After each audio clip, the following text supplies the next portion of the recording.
Congratulations. Good evening. Welcome to the regular meeting of the Town Council of the Town of Morristown. Today is Tuesday, May 14th, 2024. Margot, please take it away. I, Margot GK, the Town Clerk of the Town of Morristown, do hereby state that it is 7:42 p.m. on Tuesday, May 14th, 2024, and that this regular meeting is being held in Council Chambers, 200 South Street, Morristown, New Jersey.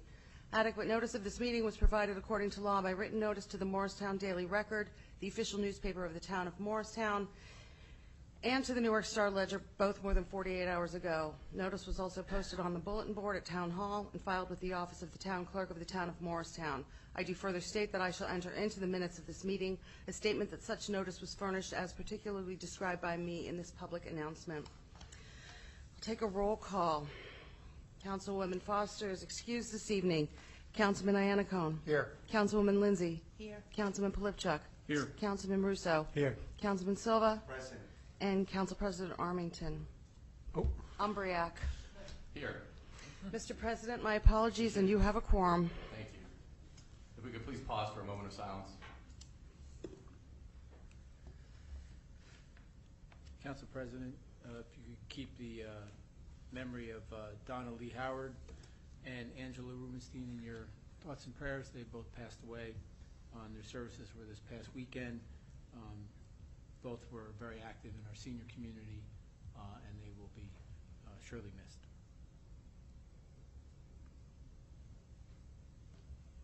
Thank you. Please rise for the Pledge of Allegiance. I pledge allegiance to the flag of the United States of America and to the republic for which it stands, one nation, under God, indivisible, with liberty and justice for all.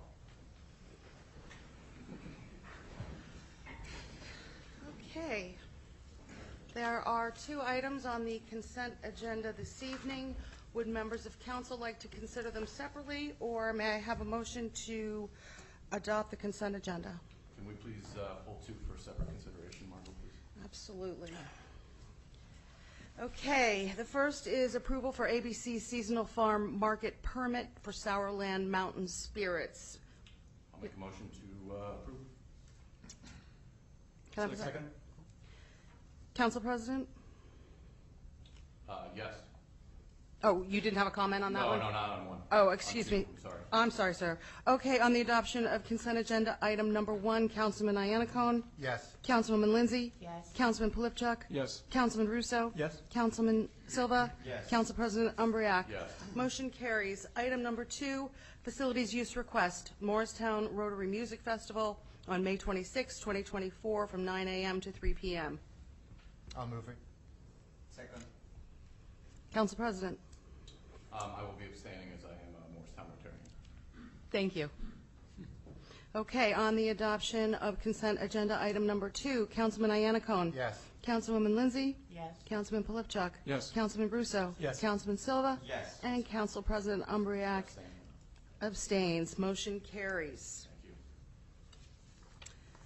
you. Okay, at this time, I'll open the floor for a public hearing on any matter. When called upon, please approach the microphone, state your name and address, and limit your comments to 5 minutes or less. Be advised that any derogatory comments targeting members of council and/or administration may be ruled out of order. We'll start in the front. Mr. Burns, come on up.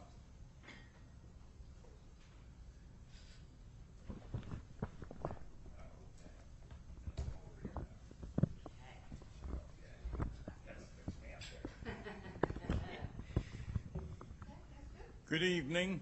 My name, is this working? Can you hear? Yes. Okay, just want to be sure. Good evening. My name is Bill Byrne, and I live at 100 Franklin Street, Morristown, New Jersey. And I'm here to talk about the living wage increase for our direct care staff. It is vitally important that I'm asking everybody here, from the mayor to the town council and to the residents of this community. Now, everybody complains if a special needs housing is not up to date, you know, is not kept up and everything. And so if you want if you people in the community here want the service provider agencies to keep up on the special needs housing and then making sure that the grounds are kept clean, you know, the house and so forth, okay. If you want them to be maintained, then it is vitally important for every resident to call their governor and support the living wage increase. Because if they don't get this, what's going to happen, okay, they're not going to be able to upkeep a lot of the special needs housing up to tack. So this is vitally important for everybody in this community, you know, to call their governor, call their senator. You know, if it's Senator Anthony Bucco and he represents you, call your representatives and support the living wage increase, because it is vitally important. When you know, I have good staffing, you know, and they help me out with a lot of things now because my mom can't do it anymore. And so, you know, and like when these people retire, we got to have people coming up to the forefront so that we can bring more direct care staff in, because right now the group homes, they're having a hard time and getting staff to work in this field. And so it is vitally important, you know, and you know, this is what I have, and there you go. And also, these, I don't just represent in my backyard, okay? But I represent the whole state of New Jersey. I represent a lot of the nonprofit agencies, whether it's ARC or not, because, and this is why you talk about, you want the group homes and everything maintained. Well, it's up to everybody in this community and throughout communities to back the living wage increase, because it will help them to hire more direct care staff working in the field. And these people go on the call of duty sometimes and help us out. And this is vitally important, because God forbid one day, you know, many of you might have a granddaughter that may have a disability, that may need these services one day. And so just ask yourselves, you know, we're a community here, and we're supposed to support people with disabilities, if we're such a loving community. So I just thank you for my time, and these are the people that I represent in my backyard, but throughout the state of New Jersey. And so if anybody has any questions about what DDD means, I'm happy to answer. So if anybody has any questions now, you can ask them to me. If not, thank you for your time. Thank you for hearing me. And please call Governor Murphy, call your elected officials, write emails, whatever you have to do. But support this. Thank you so much. Thank you. Thank you, Thanks, Bill. Bill. Thank you. Anyone else from the public? Yes, ma'am, on the left.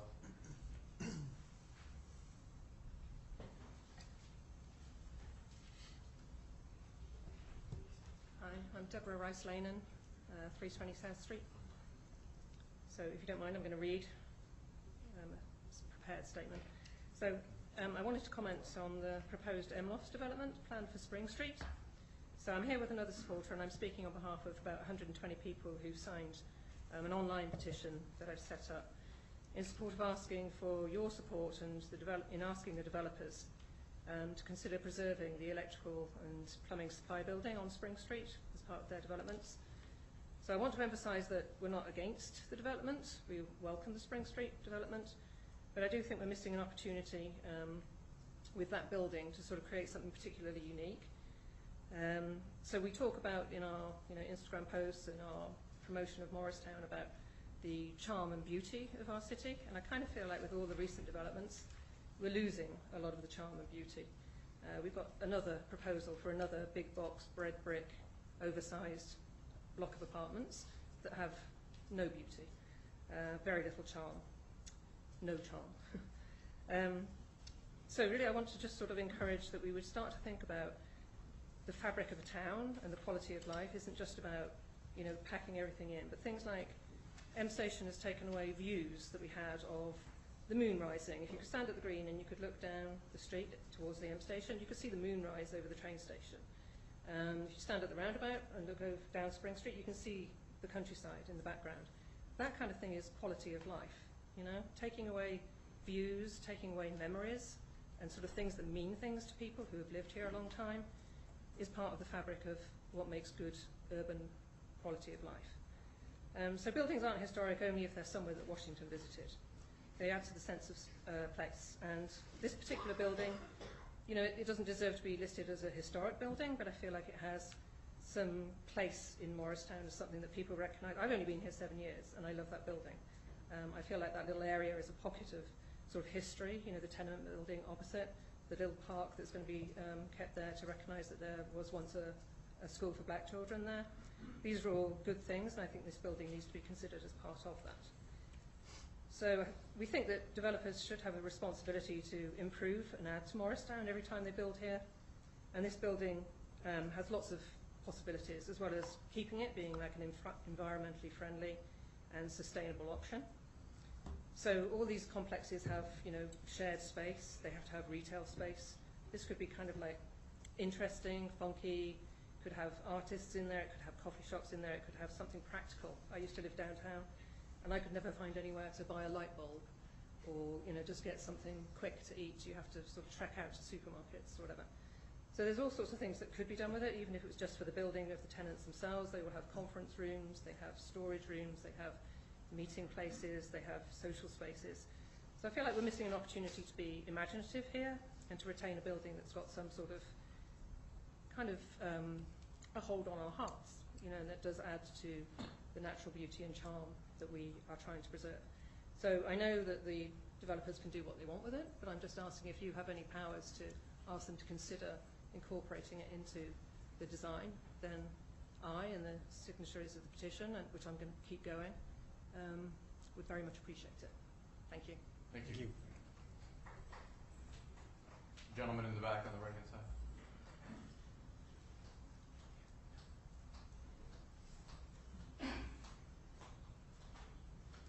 Haven't been here in about maybe 8 to 10 years when I asked Morristown Council to endorse an open space area.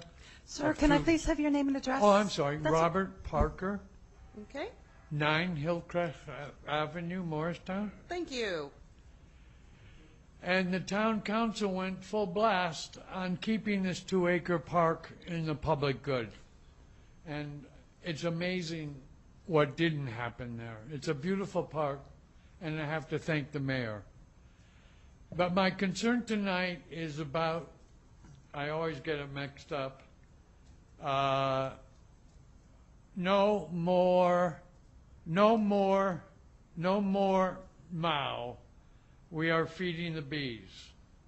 I didn't get that right. No more Mo. Mo. No Mo May. Yeah, so I got a nice visitor from a really nice inspector from today that said I needed to mow my lawn, even though I have a sign about no more May.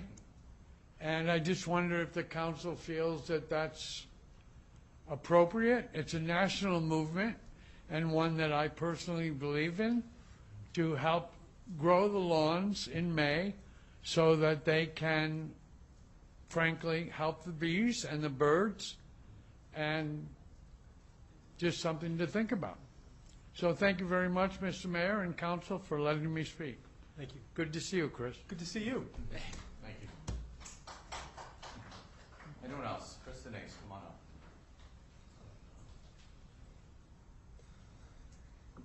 Hi, everybody. I'm Kristen Ace. I'm the chair of the Morristown Shade Tree Commission. I live at 24 Franklin Street. I just want to give you an update on what we've done and what we're doing. First, I want to say thank you to Mayor Doherty, Council President Umbriak, and Councilman Russo for attending the Columbia Bank tree planting, because without without you guys, we wouldn't have had the hole dug. So we're really appreciative of your sweat equity on that day. It went great. The 10 tree planting in Orchard Playground also went amazing. While we were there, we cleaned up all the garbage. We asked for a garbage can to be placed in the park. We discovered that around the perimeter of the park are a bunch of invasives, so we are going to be working with DPW to have all of that ripped out. Then we will mulch and do some sheet mulching, and then next year we will plant the whole perimeter with native shrubs that have different colors and different purposes, and make that park even cuter than it is. The trees that are there are going to be extraordinary for all the people who visit that park in the next 5 years. So we're really excited about that, and that went great. I just want to let you know that Foots Pond Wood, the Friends of Foots Pond Wood that works under the Shade Tree Commission umbrella, is doing a huge reforestation. Now, I know that most of you know that they've been continuing to do reforestation starting at the outskirts of the park and moving in, and they have now taken a half an acre, which I know doesn't sound big, but when you are removing multiflora rows from a half an acre and cutting it and all of the thorns and then digging out those stumps, it's a massive amount of work. They have 200 people there every week, pulling, digging, raking. So they've secured this area. They've taken the fallen ash tree logs and they've separated areas out, and they are planting 161 trees. There are 14 different species, which I'm not going to read off, but if you want to know, call me. They are all native, and then this fall they will intersperse and start filling in where those trees are to create the proper understory with shrubbery and different kinds of ground covers and sedges. So this is a huge thing for this park to begin to do this kind of reforestation. So I just wanted to let you know all about that. And our Arbor Day celebration was really lovely this year. Thank you, Councilman Russo, and thank you, Councilman Plepchik, for coming and also for bringing your children. We love when kids come. It was a sweet event. We were celebrating the Burnham Park Association, and they had a little celebration for us afterwards, which was lovely. So those 4 huge oak trees are doing great so far. So we're really happy about that. I want to say a special thank you to our DPW, because without them, all of these projects that we're doing and plantings won't happen. They pre-dug all the holes at Orchard Playground. They pre-dug the initial hole for Lizardwood. They send tons and tons of mulch our way where we need it, when we need it, when we do these big sheet mulching projects. They're always there for us. They are an incredible team. So I think it's really important to just recognize the kind of work that they do for us. Our next meeting is next Tuesday, the 21st at 7 p.m. in room 201. Everybody is welcome, and I think that's it for us. I just want to say thank you to all of you for your support. It's really fantastic. Thanks. Thank you, Kristen.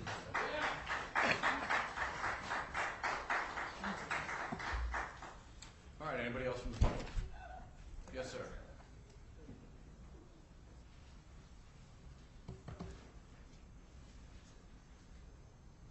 Hi, thank you very much. My name is Steven Zaklukevich, and I live at 20 Condict Place in Morristown. I just wanted to rise and comment in support of a prior speaker regarding the MLOFT plans, the MLOFT development, specifically the electrical supply building. I don't know what stage the program is at right now. I don't know if we're permitted to ask questions of you. I see that this Spring Street redevelopment plan is on the agenda tonight. Will the will the use of that building or the future of that building be discussed tonight as part of that? There will be a presentation this evening. Thank you.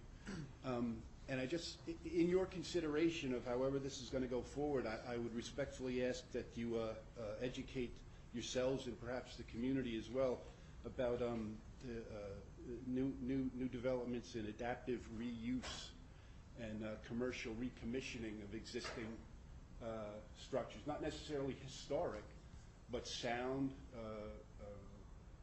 buildings that remain in good stead. I think you should consider employing some of these new techniques when you address the future of that building. Many cities across the country have had similar experiences with industrial buildings, not necessarily huge, not necessarily tiny, but reused and recommissioned for purposes that a small city like ours might be able to take advantage of. So I would respectfully request that as much as possible you educate yourselves about adaptive reuse. Thank you. Thank you. Anyone else from the public? Yes, sir.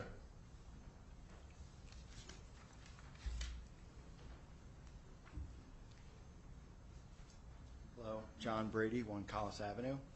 Just want to echo the concern that was expressed tonight about the Spring Street development.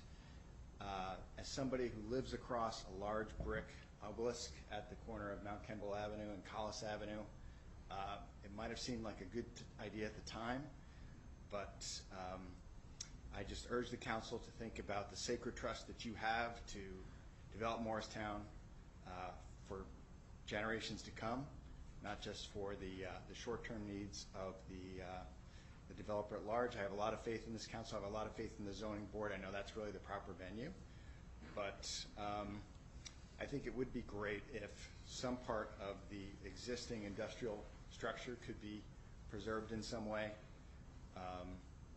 I echo the concerns that of the aesthetics of it, and also, sort of so many people coming into Morristown at one time, the size of it has a cultural effect on the town and the quality of life. Thank you. Thank you, Mr. Anderson. Anyone else from the public?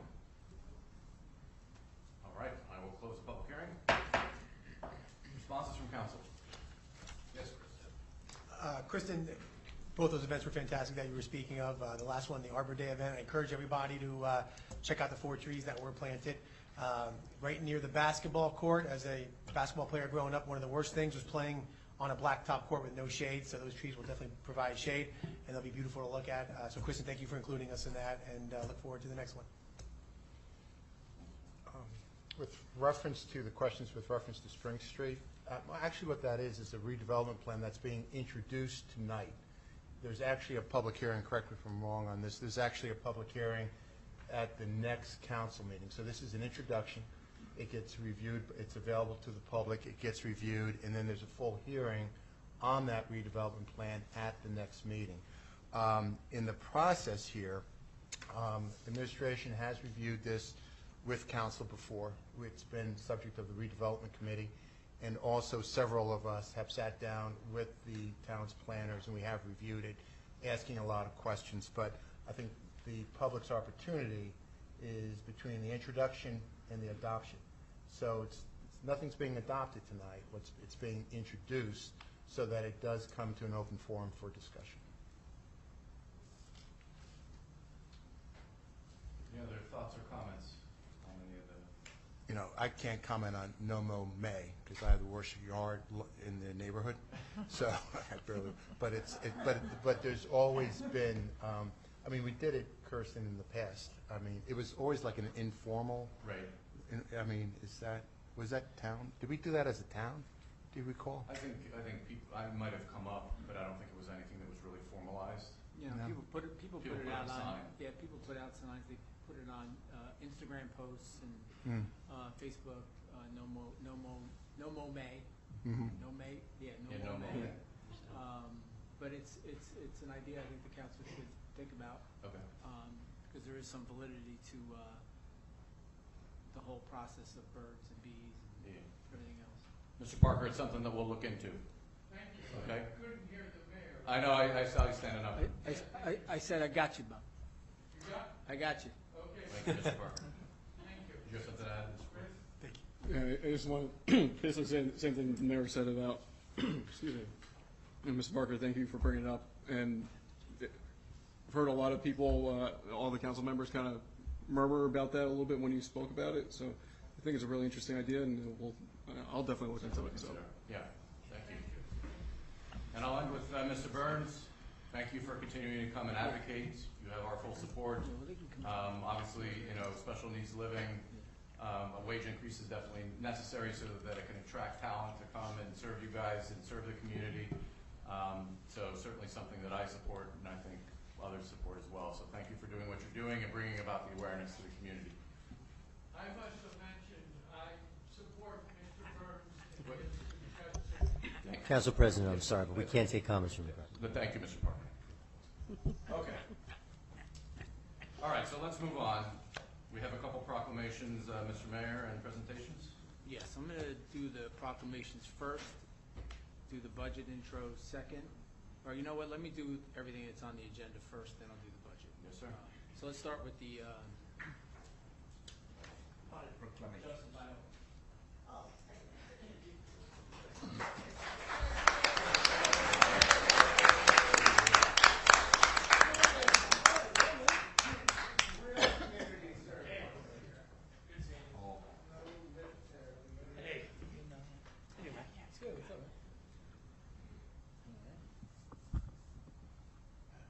You want to bring anybody else up? Team members. Doug, Kyle. Well, somebody else. Somebody besides my mom. Do this. Yeah. Hey, Craig, come on. You made the t-shirt. Nah, I'm doing video. Okay. Thank you, Craig. All right, it's good stuff. And those other guys are my friends, but they're not on the team. They moved to Georgia, so they're done. That's all right. We won't hold that against them.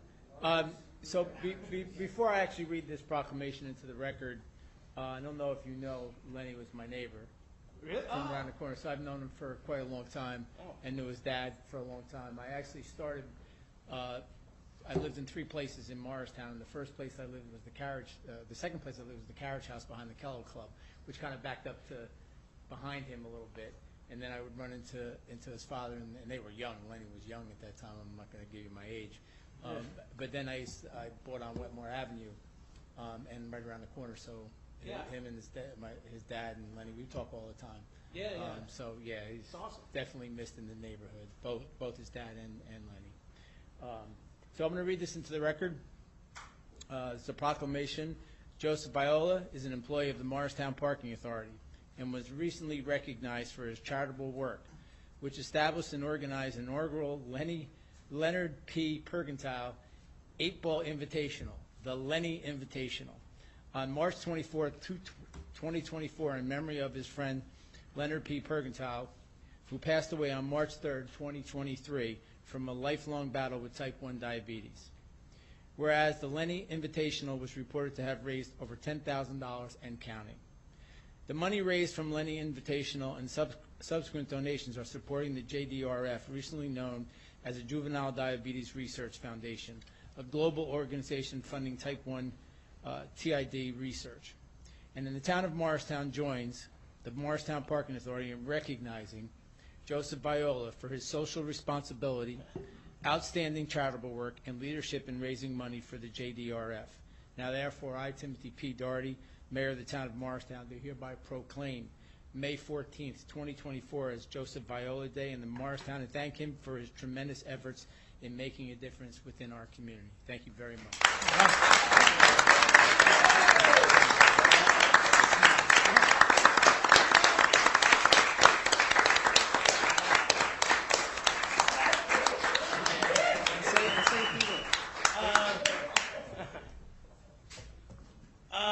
Well, thank you, Mayor. Thank you, Town Council, everybody, Parking Authority. Yeah, I didn't think the day would be named after me. Obviously, I thought, a plaque would make sense, but a day, that's Yeah, but basically, you know, I did this because I love Lenny. Everybody who knew Lenny loved him. And we also happened to play pool. And I want to thank Tavern Off the Green, Jamie and Michelle Moore. Without them, it wouldn't have happened, for them giving us the bar to use and for their friendship. And I want to thank the Eagles Club. And I want to thank my teammates who helped out a lot for the pool team. Doug Prenderville did so much. I mean, he doesn't want to know it, but he's good at stuff. And he was my right-hand man on it. And Topher Rueg, who's insane, but he's my friend, sadly. But he helped out with the Eagles. Tommy Kim, who's not here, helped out a lot. Kyle was good looking. That's why we keep him around. And yeah, it was. We did it for Lenny. Lenny loved good people. We did a good thing for a good cause. We're going to do it again next year. We're going to raise over $20,000. We're going to expand the tournament. Yeah, that's a guarantee. And we're going to have a new location. This is a huge Morristown thing. It's Morristown people, Morristown locations, Morristown businesses. I think it's great for the town. And whatever spread Lenny's name. And hopefully next year, instead of a Joey Viola Day, we could do a Lenny Perkentile Day. And yeah, that would be great. So see you again next year.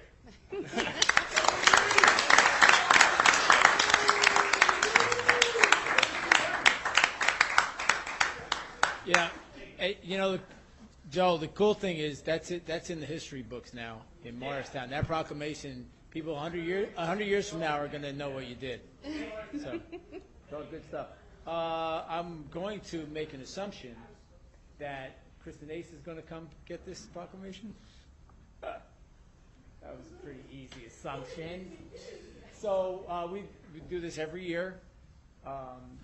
This is a proclamation on Arbor Day. And in 1872, J. Sterling Morton proposed to the Nebraska Board of Agriculture that a special day be set aside for planting trees. The holiday called Arbor Day was first observed with the planting of more than 1 million trees in Nebraska. Arbor Day is now observed throughout the nation and the world. Trees can reduce the erosion of our precious topsoil by wind and water, lower our heating and cooling costs, moderate the temperature, clean the air, produce oxygen, and provide wildlife habitats. Trees are a renewable source, giving us paper, wood for our homes, fuel for our fires, and countless wood products. Trees, wherever they are planted, are a source of joy and spiritual renewal. Therefore, I, Timothy P. Doherty, Mayor of the town of Morristown, do proclaim April 26, 2024 as Arbor Day in the town of Morristown, and urge all the citizens to celebrate Arbor Day, support the effort to protect our trees and woodlands, and to plant and care for trees to promote the well-being of this and future generations. And before we give Kristen Ace a round of applause for her hard work and diligence on what she does in the shade tree, the administration and the council support every year the budget and on trees. We have planted a lot of trees in the town of Morristown over the last 14 years, 11 straight years. Yeah. So there's a lot of trees that got planted. So long after we're gone, there'll be trees still growing in Morristown. That's a good thing. So thank you.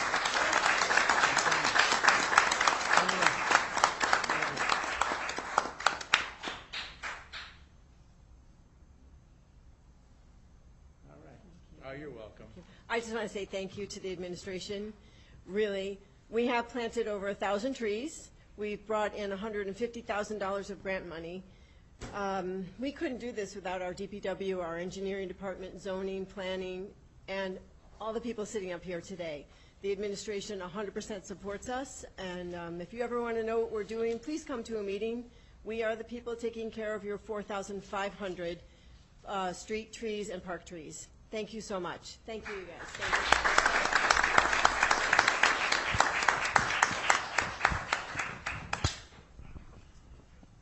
Yeah, you might want to go because the next one's going to take a while.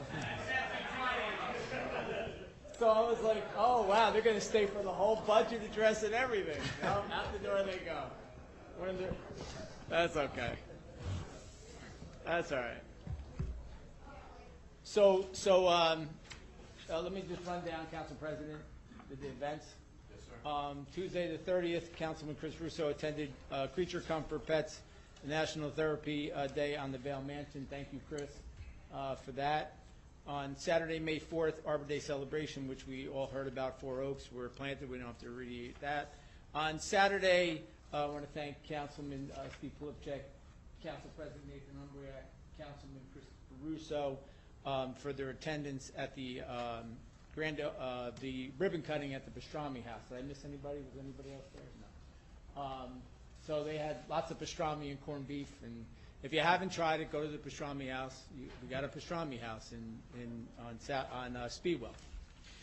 On Friday, May 17th, which is coming for 3 days, there's a grand opening of the State Med Spa, 161 South Street, 2nd floor. Councilman Russo, who's the special guest? Someone from the Housewives, maybe? I don't know. Yeah, somebody from the Housewives. So if you're into the Housewives of, or is it, which one? I don't know which one it is. What is it? Rachel Fuda? Wow. So I'm definitely going to be there. I bet you Chris Russo will be there too. Saturday, May 18th, and it's all good. 9 a.m. to noon is a town-wide spring cleanup. Starts at Town Hall, 9 o'clock. Try to get here a little before 9.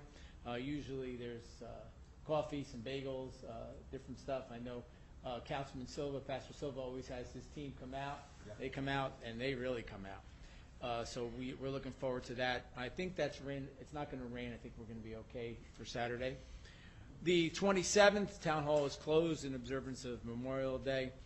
And the Memorial Day starts in the township at 10 o'clock with the parade in the building to proceed to the Morristown Green and 11 a.m. service on the Green. Tuesday, 28th. And if you haven't experienced this and you have time, Tuesday you should do it. You have Coffee with a Cop from 8 a.m. to 10 a.m. at Ethan and the Bean at 70 Speedwell Avenue. So if you haven't been to Ethan and the Bean, I had actually held a meeting there today. It's run by people with disabilities, autism, started by a mom for her son. It's an amazing coffee shop, and it's roomy, and there's going to be Coffee with a Cop. It's a really good experience, and they really do a good job. Okay, and May 11th, memorial service. Oh, that was, I already talked about that. So that was 2 people that we lost. Donna Lee Howard, I just have to announce it again, and Angela, Donna was with me since I was a councilman. So she's going to be really missed. She was a great woman. She was in our housing, a senior building. And Angela Rubenstein, who was new to our community here for, I think, about 7 years. She was also in the Ann Street senior building, passed away. She was one of the coffee crew at Swiss Chalet. You'd see them in the corner, yeah, right? You'd see the 4 women in the corner. She was one of the women that was always in that little coffee clutch that I used to see often there. And we will definitely miss them. And we went to both services, and it was well attended. Okay, so I know you're all excited about the next thing. That's why you all came, right? No. Bob's like, no. So this is the beginning of the process of our introduction of the budget. And before I read this into the record, it is a year-long process. The business administrator will get a break, and the CFO will get a break for a month or so, and that's it, and then back into the whole cycle of running government. And and I've said this over the last few years. Morristown is an unbelievable community, but we also have one side of it that I have to talk about briefly before I read this into the record. We are the county seat, and we host the nonprofits, we host the county, we host a lot of churches, we host state, county, municipal properties. We are the hub of Morris County, which means we have all the nonprofits. And what nonprofits don't do, and county buildings and facilities don't do, and churches don't do, is they don't pay taxes. And when you don't pay taxes, you're losing probably close to $5+ million a year in revenue just on the nonprofits. So that's always something that we have to consider in Morristown when we're trying to stay above water as we go through the budget process. So let me start. Good evening. I am pleased to present you this year's proposed annual operating budget of the town of Morristown totaling $49 million. This proposed budget includes an effective increase of 1.7 cents in the municipal tax rate. Together with the anticipated increases in the school and county tax rates, the average homeowner is expected to see a total tax increase of about $189, or about $16 a month. We are now 3 years post-COVID, which means that our town is now hopping with more pedestrian and vehicular activity, almost reaching levels last seen in 2019. We have also seen ongoing construction activity from private and public investment that will result in long-term benefits to our residents following short-term inconvenience. However, the economic trends of the post-COVID years that directly hit our bottom line include ongoing inflationary pressure, especially in the substantial cost increases in insurance. Revenue sources that are starting to rebound, but revenue growth has been slower than the growth of expenses. But I do want to assure the residents and the stakeholders that we are still heading in the right direction. Even if the financial benefit is moderate in the short term, tonight I will share a brief picture of where we are as a community and our plans for the coming year. The town recently completed a revaluation of all property, the first reval completed since 2004. As a result, we've seen our total assessed value increase by a staggering 107%. This was an important task done to ensure that all property owners are paying their fair share, no more or no less.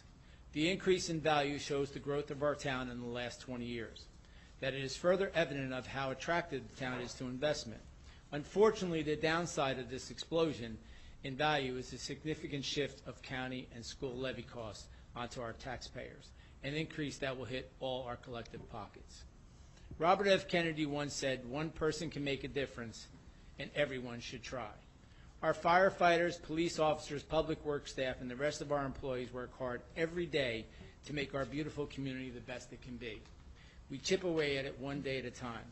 The result is the great community that we all know and love. Construction is booming throughout our town. Last year we saw record levels of permit revenues collected and are on track to meet those levels again this year.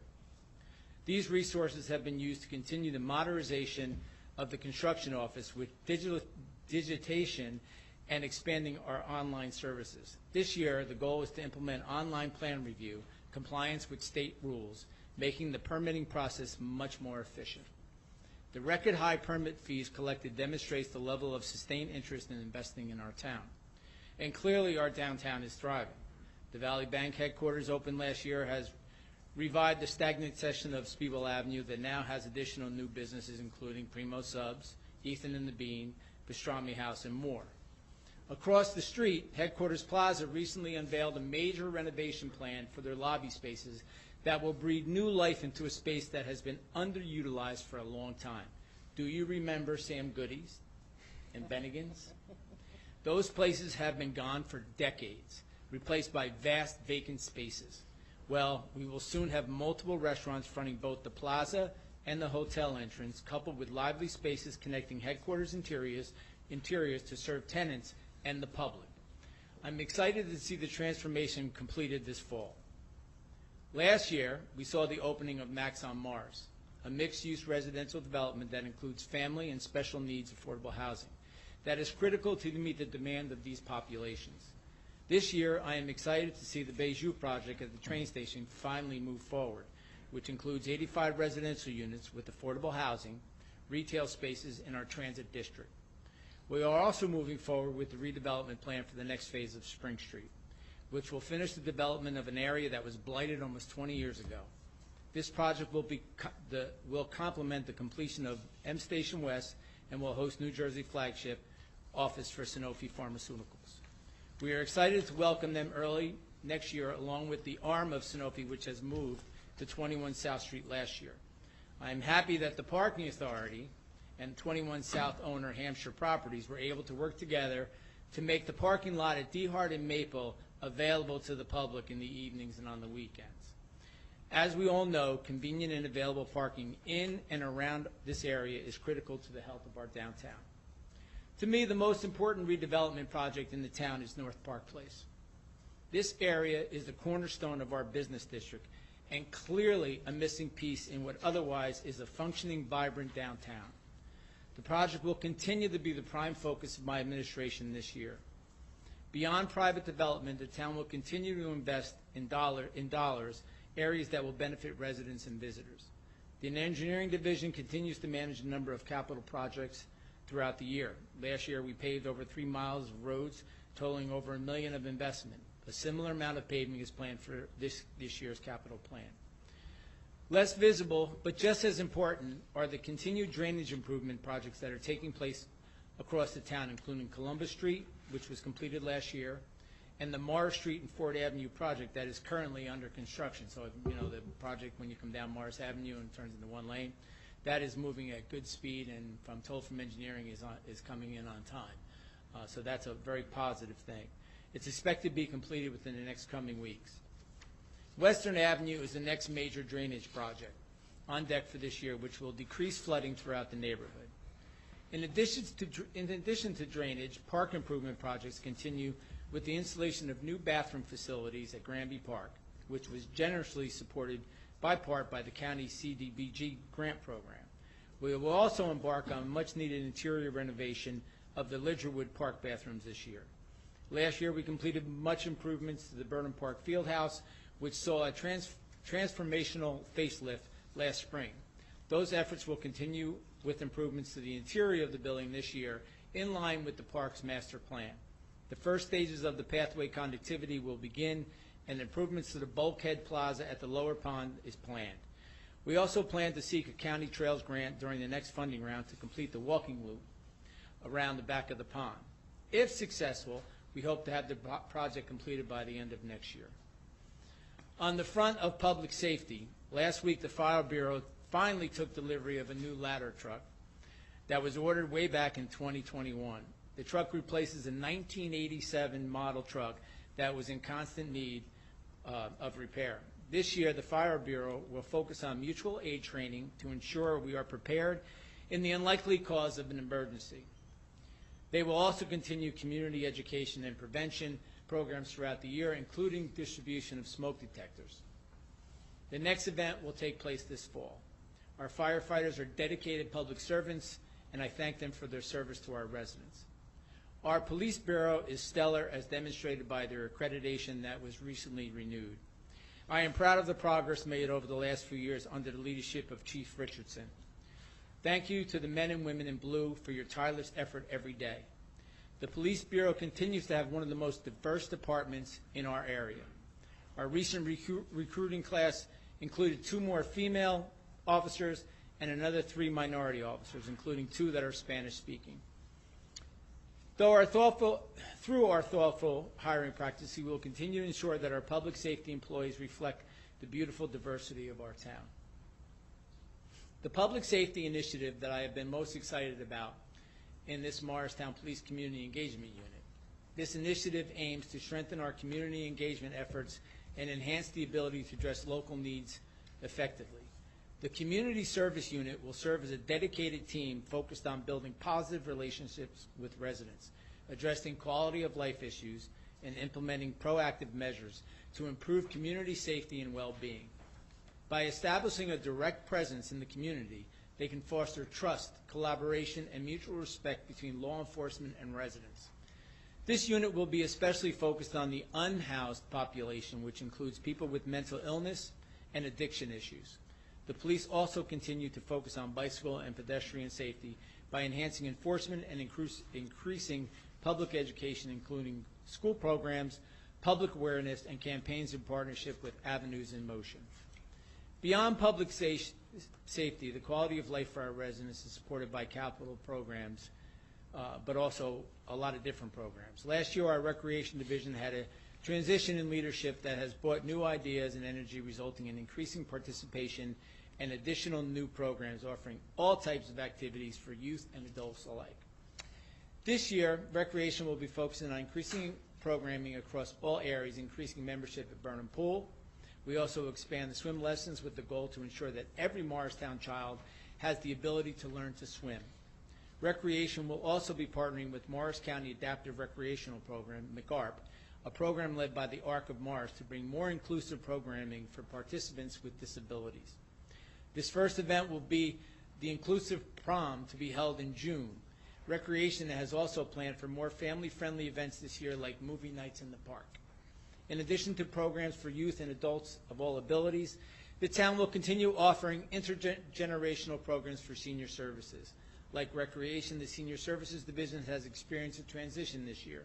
Similarly, we look forward to new energy coming to this vital service to complement the improvements that have been made over the last 4 years, including expanding exercise opportunities, health seminars with Atlantic Health, public safety programs like fraud prevention for seniors. Beyond programming, the fundamentals of governance remain solid. Our financial department has worked diligently to manage our money, and as a result, our interest on investments is up by over 300%. And if you haven't seen, we have recently refreshed the town's website, so it's clearer and easier to navigate with current images of our great community. Planned technology upgrades to the council chambers, which I know they'll be happy to get after tonight's little fiasco in the beginning. And the court will be completed in a few weeks, bringing improved recording quality and making viewing presentations more accessible to attendees. Before I close, I want to share a very special project that is coming to our community this year. The town is partnering with the American Legion to bring our own Hometown Heroes banner program to South Street. Beginning this fall with Veterans Day, we will honor living and deceased veterans who live and have lived in Morristown by acknowledging their service with a banner prominently located on South Street. More information about the Motown Heroes will be shared later this week, and I want to thank the American Legion and all of our partners in bringing this program to fruition. In conclusion, I want to reflect on words of the great Maya Angelou. Love life, engage in it, give it all you got. Love it with a passion, because life truly gives back many times over what you put into it. Every day, I am grateful to have the honor to serve this great community as your mayor, and I will continue to do my best to ensure that this town remains a place that we call proud to call home. Thank you very much.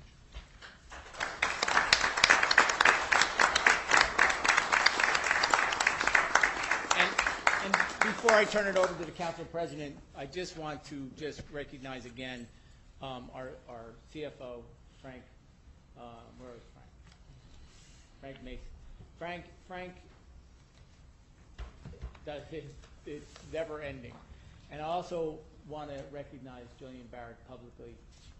I can tell you through 14 years, this is my 15th year, through experience talking to other mayors and being active in understanding what other communities go through, it is extremely difficult to get a business administrator and to hold on to a business administrator.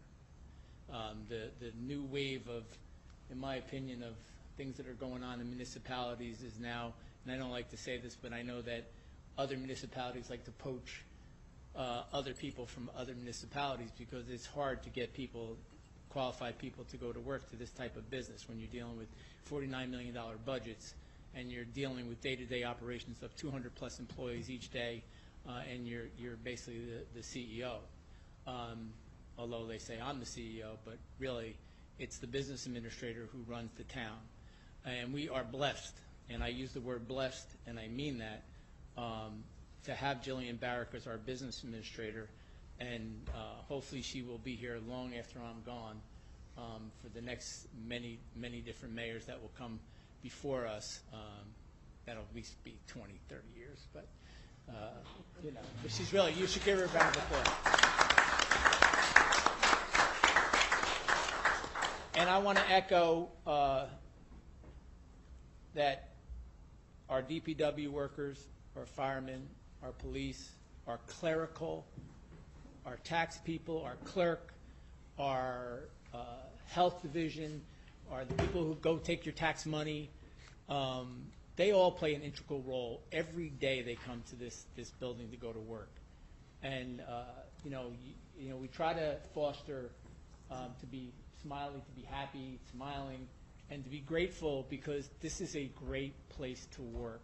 It is a great place to live.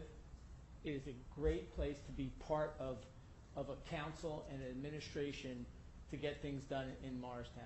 And I could not do it, any of this, without the public, but most of all with a working council that understands how things operate and do their homework to get things done.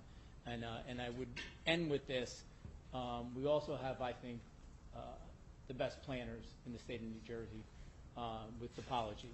And I wasn't going to let that go and not think that he wasn't going to get recognized, because these two guys here, Phil and Chris, they really, I call them Harvard for a reason. And Phil Aberson is very highly sought after, and we're going to keep him for as long as we can, because he really is that good. Thank you.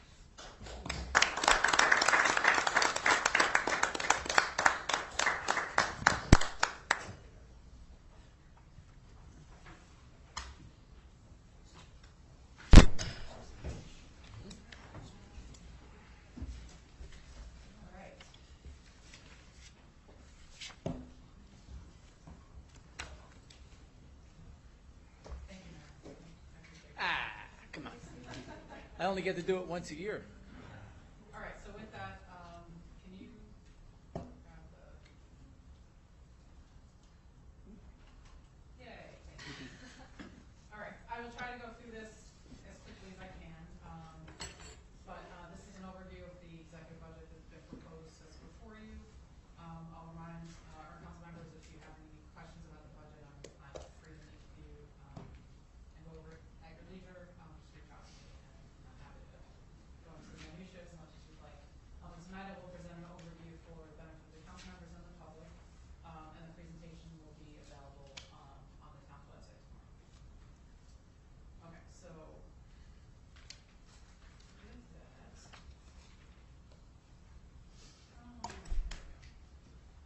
all right, so our total net assessed value is $4.8 billion now after the following revow. 1 cent municipal tax rate equals $478,403. We are, again, under the 2% property tax levy cap.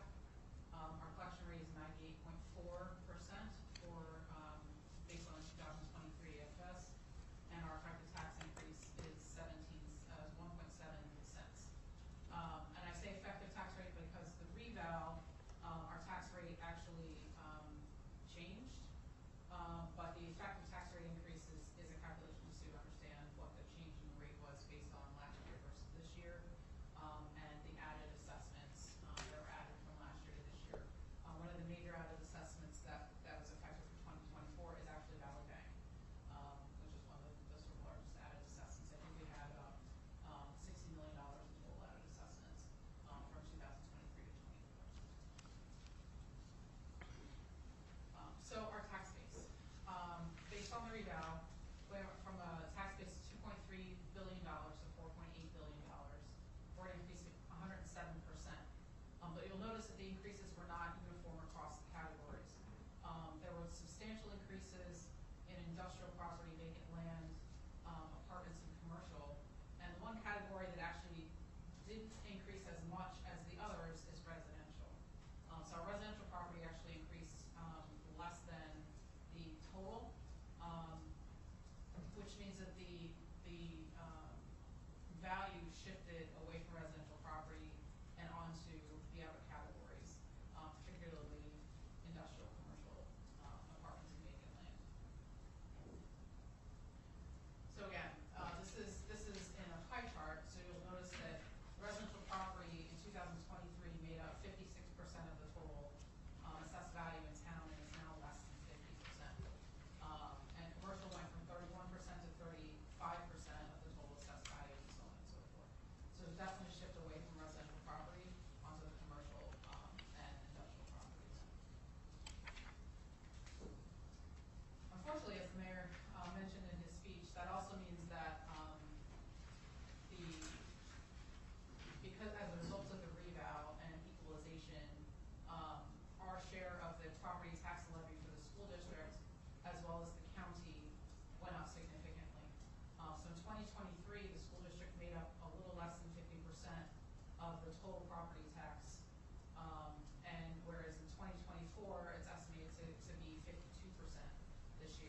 county similarly went up from 11% of the total to over 13% of the total.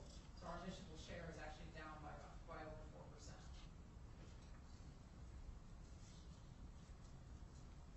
Our equalization rate for the last few years has hovered around the 80% mark, which is part of what prompted the revaluation. So now, as a result of the revaluation, our equalization rate is actually over 100%. And that is sort of typical when you have a revaluation in the first year, for it to be over 100%. I expect it to level off over the next couple of years as the impact of the revaluation normalizes. For the budget, our total operating budget is $49 million, which is made up of three components. Municipal tax, or municipal budget, is a little over $45 million. The aids to the library is $1.2 million, and grants actually went up significantly this year to $2.4 million, for a total of $49 million. The sewer utility fund totals $7.4 million, of which $750,000 is capital improvements plan. It's pay-as-you-go, so it's included as part of the sewer utility fund. As far as our revenues, 56.3% of our total revenues is derived from the municipal tax levy, which is the largest share of our revenue sources. Actually, the next one is special items of appropriation, which is grants, sewer surplus anticipated 7.3%, and so on and so forth. The changes in our general revenues from last year to this year, UCC fees, our permit fees, are way up over where we've been in previous years, and we're anticipating a $300,000 increase over the prior year. Interest on investments is also up substantially based on our smart investment of our CFO and taking advantage of the interest rate environment. Municipal court revenue, as you all are aware, was down significantly as a result of COVID, and is finally starting to rebound. So we're anticipating increased municipal court revenues. It's not quite up to the levels that it was pre-COVID, but we're heading in the right direction. Comptra, which is the municipal state aid, is up $149,000 based on the state giving all municipalities additional appropriations, and the municipal motel tax is up as well, and that's a reflection of, again, sort of post-COVID rebound of that industry. Decreases, there were a few. The capital fund balance is down, and that's really a function of debt service. The Atlantic Health settlement erodes every year a little bit. Cable franchise fees are down. The other ones are sort of down nominally. But all that is to say, really, our revenues, except for those couple of categories that were in the prior slide, are really pretty flat. As far as the taxable comparison is concerned, in 2023, your average residential assessment was $358,000 approximately. Based after the reval, the average residential assessment is $635,000, which is an increase of 77%, which you saw on the prior slide. And based on these two assessments, the estimated increase in the tax bill in total is $189, or $16 a month. I do want to point out that you'll see that based on the average assessments from 23 and 24, the municipal tax is actually down. But the school tax, the county tax, and the library tax, well, it's mostly school and county, more than makes up for the reduction in municipal tax based on the change in value. Now, I do want to make sure that our public is aware, however, because this is a reval year, your change in assessment really varies depending on your individual property. We talked about the letters that went out to the public recently, notifying people of what your actual estimated change in taxes are going to be. That estimation was based on the tax rate as proposed in the budget that's before you. So I would encourage you to, when you're talking to your residents or anyone who's listening to us, to really look at your individual assessments to determine what your actual expected tax bill is. We will also be posting a calculator on our website in the next few days that will give you that same estimate that's in the letters. So that if you don't have the letter handy, you'll be able to enter your prior assessment and your new assessment to determine what your estimated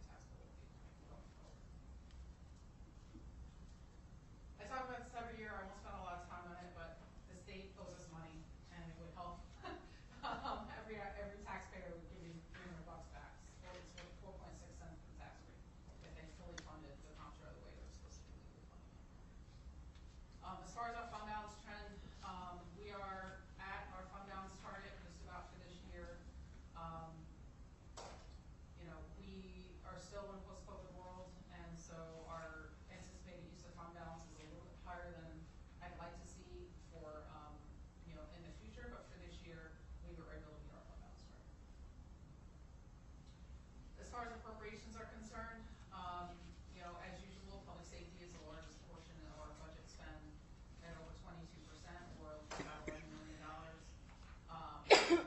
What's different this year, though, is public works used to be number 2, and now insurance is the highest cost at 18% or $8.9 million this year. Our departmental operations, which is direct spend on departments, is a little over $25 million. It's up 1.9%, which is really primarily driven by salary and wage increases, which is directly derived as a result of increases from union contracts.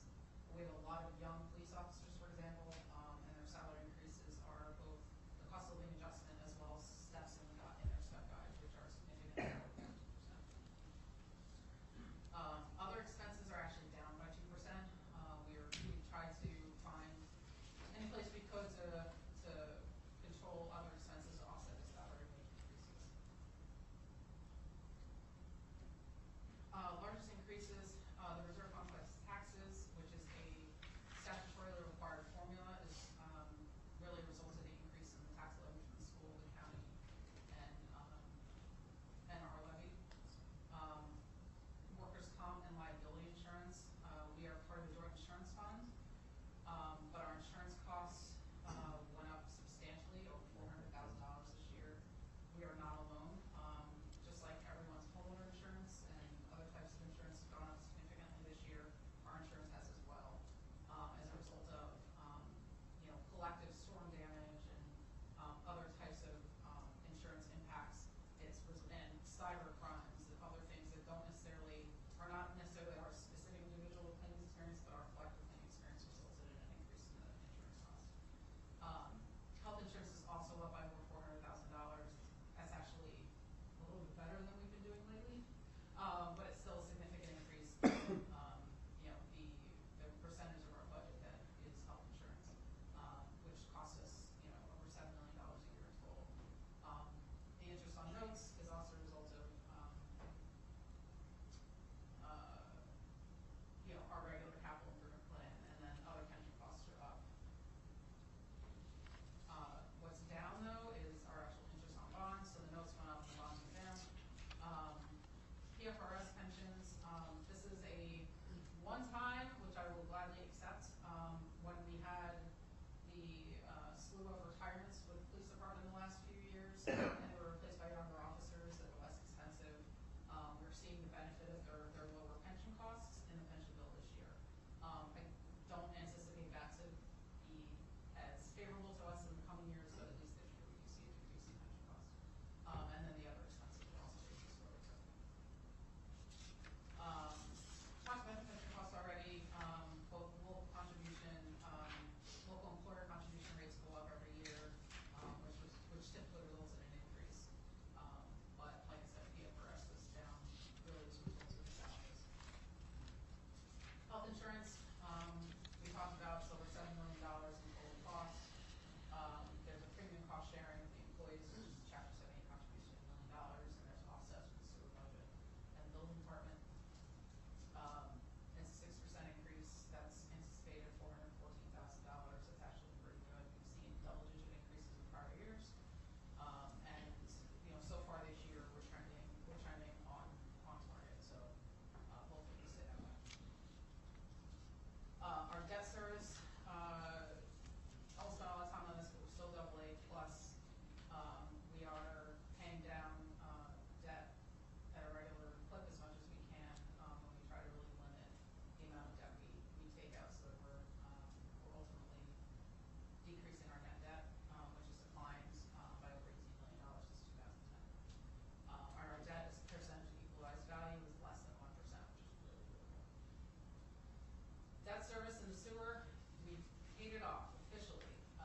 You know, in the past, Jillian, we used to kind of participate in your work sessions on select, and I never thought they were valuable. I think you do a great job with those. But maybe what you can do with the council, because it's a big project, and I learn a lot. You learn a lot about how the town operates when you go through the budget.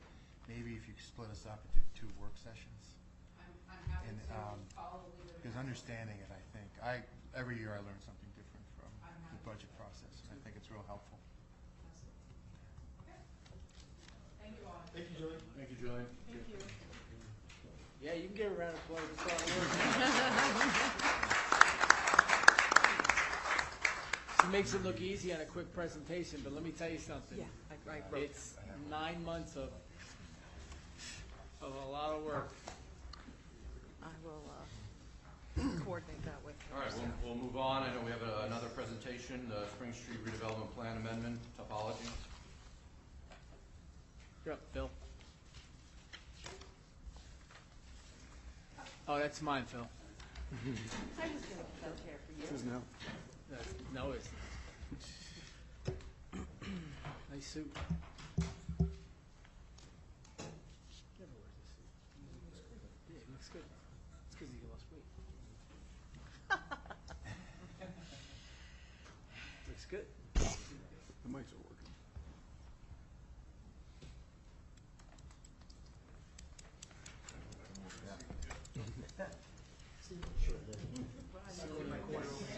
So much nicer soon. Okay.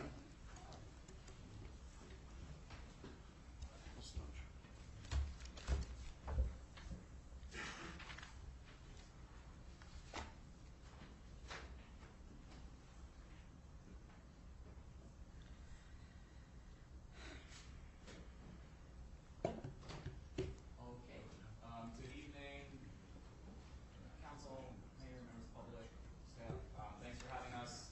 My name is Chris Colley. I'm a planning consultant with the town. Apology to Laberson, also a planning consultant with the town. We have a 10-minute overview presentation to give you this evening on the proposed amendment to the Spring Street redevelopment plan. I know everybody up here sitting at the dais knows this, but for folks in the public who maybe don't come to as many of these meetings, a redevelopment plan at its core is a zoning ordinance. So it includes a lot of detail about what can be built, where it can be built, maybe specific public improvements that might be required. But it's not, and this is important, it's not a site plan, it's not a blueprint, and it's not the last step in the process. After a plan gets adopted, the project that would result from that would ultimately come back to the council for an agreement, and like any other project, move to the planning board. The sites that we're here to talk to you about this evening are located off of Spring Street, hence the name of the plan.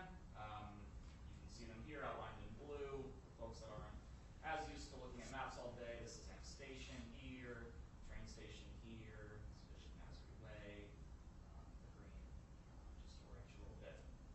Zooming in a little bit, we're going to refer to the 2 sides of the street tonight as 2 separate areas. One sub-area 1 is on the right in red. Second one, sub-area 2, on the left in blue. Collectively, they're a little under 2 acres, about 1.3 or so acres over here. And then the smaller sub-area 2, about 0.6 acres. Just so you can orient yourself a little bit to some of the buildings that you might recognize there. This is sub-area 1, so it's the right side, the red side. These are some of the buildings along Spring Street. This is a view across the river from the other side, looking back up the hill. This is the electric building that came up earlier. And then across the street on sub-area 2, there's really only one structure that's currently there. It's this red sort of turn-of-the-century building across the river up here, and then a number of vacant sites. It slopes up steeply to the cemetery on the back end there, and there's some remaining foundations throughout the property. Just a little bit that we noticed as we walked around and observed out there. This is a sort of key pedestrian connection coming up the hill, especially from this neighborhood in here, which is sort of off map. And sidewalk conditions in the area are varied at best. This section of Bishop Nasri Way has no sidewalk. As you can see, we've got sort of different slopes, variety of materials comprising the sidewalks, hazards in the way. So that sort of will play into some of the recommendations for later. As I think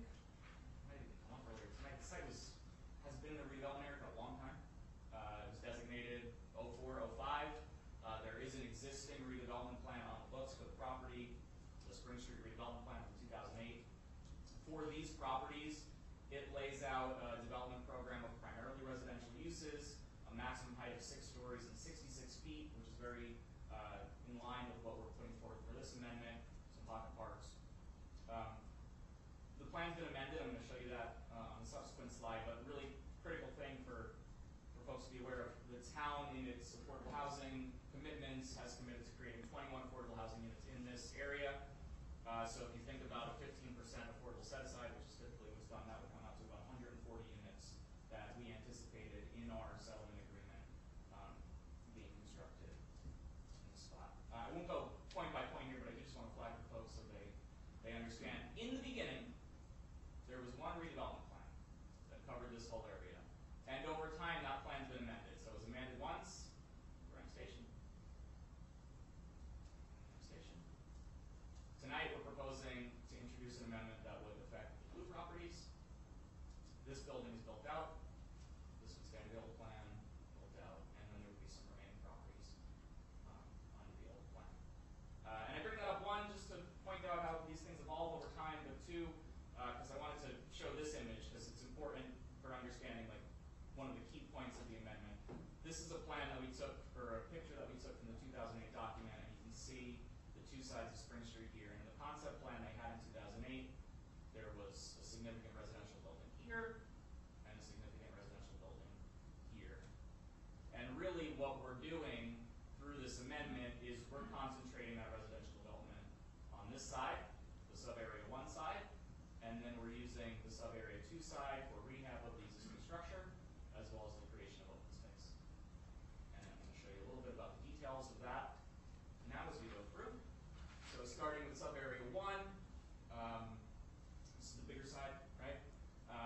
Really only 2 permitted uses here, a park and a multifamily building.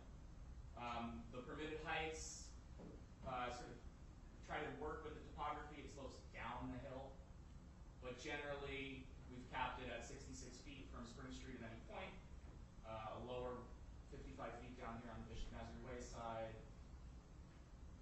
60 feet here, but staying within that 66-foot limit throughout. A maximum of 150 units. Key point here, 20% of those are required to be affordable, so 150, so that's 30 affordable units.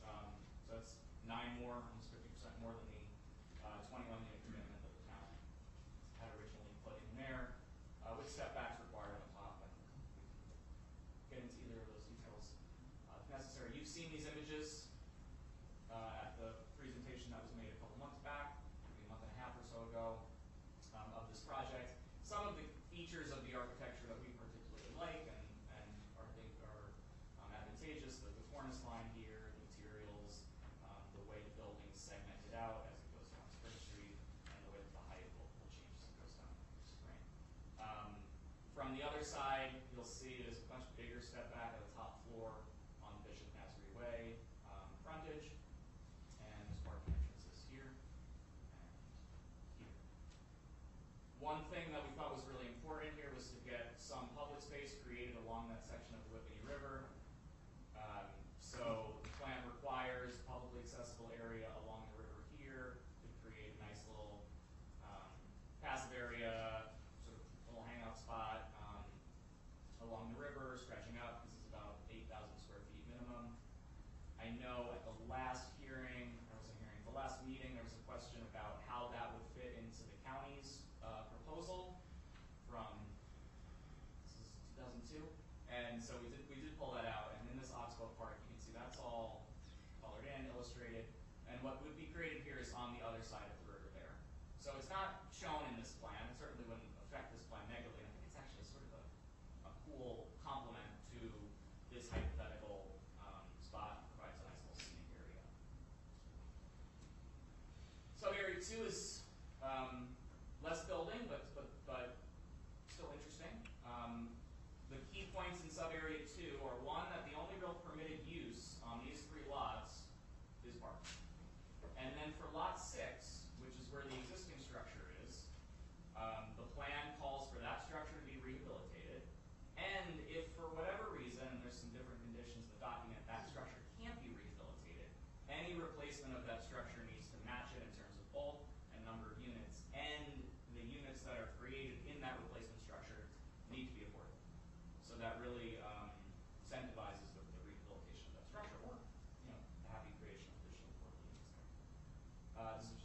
picture of it. I should note that the plan requires for the future RDA to outline what specifically those improvements will be. It's kind of premature to include that in the plan document, but that would be part of the redevelopment agreement. This picture's from 07, courtesy of the public library. I mentioned how like 75% of that area is going to be reserved for open space. One thing we learned as part of our research for this project is that this lot here was the location of one of the first publicly funded schoolhouses for black children in New Jersey. So the plan, by creating public space there, sort of lays out a framework for developing areas of honor the legacy, celebrate that legacy. Frankly, like development of what that exactly means and design of what that means would be part of the RDA and would have to include some sort of public process, engagement process. But it certainly sets the land aside and makes that possible. You can't see it here, but this is the school operated from 1876 to 1885, I think, and this is it on the 1885 Sanborn map. And then you can also see the existing structure right there. You can look at the picture more if you'd like, but that's that. That's generally that vicinity. Closing up, moving on sort of from the sub areas to the overall provisions. I mentioned the vehicular entrances. Like all of the documents we bring to you, this requires a detailed traffic study to go with the RDA. We worked with the town's traffic engineer to identify what the really most important intersections to analyze are. There's been some preliminary analysis done already, but you can see them here. It's the roundabout, it's Spring Place, it's MLK, it's down here at Abbott. I know during the last discussion there was some questions about how pedestrian conditions can be accommodated along Spring with the curb cuts there. We have design standards and recommendations for making sure that some of those conditions I showed on slide 3 or whatever of the broken sidewalks are not recreated by creating curb cuts, so that'll be an important consideration down the line. And then finally on parking, this is sort of a sliding scale of parking requirements based on number of bedrooms from 1 per unit for the smaller units up to 1.8 per unit for the 3 beds. As I mentioned, should you choose to adopt the plan, it'll be back for you with an RDA with a bunch more detailed drawings. And just sort of where we're at procedurally, tonight's a potential introduction. Should you choose to introduce this, like all redevelopment plans, we go to the planning board for consistency. And then ultimately we come back for a potential public hearing. Should you adopt the plan, we'd be back here again with an RDA and then eventually the planning board with the site plan application. That's what I have by way of overview. Thanks for listening. Thank you. Thank you. Yeah, a couple questions, actually. Just when you do come back, just can you do us a favor and also clarify the ownership of the properties that are going to be, because the town does own, I believe, 3 of the lots that are involved, including that lot 1. Also, a little bit more detail on that greenway and on that park, because that is extremely steep back there. And that greenway plan is important. I think the town's done a fantastic job of really developing it all the way to MLK. The only gap now in that is now between MLK and over to either the traction line or where we hook up to the Arboretum down in the back by 287. So, but that's important, but maybe more detail on that. Phil, the other thing is I know you're going to do the traffic analysis in context of the M station, and we're going to use the same people, I think? We will, good. But is this an opportunity to do anything with Water Street? Because Water Street, especially putting more and more residential, more and more uses down on Spring Street, and you're taking away the perception of, quote-unquote, the wall of Headquarters Plaza, walling off the Second Ward. Okay, we're kind of dispelling that more and more with this kind of development, but is there anything we could do to make Water Street a more walkable street as part of this?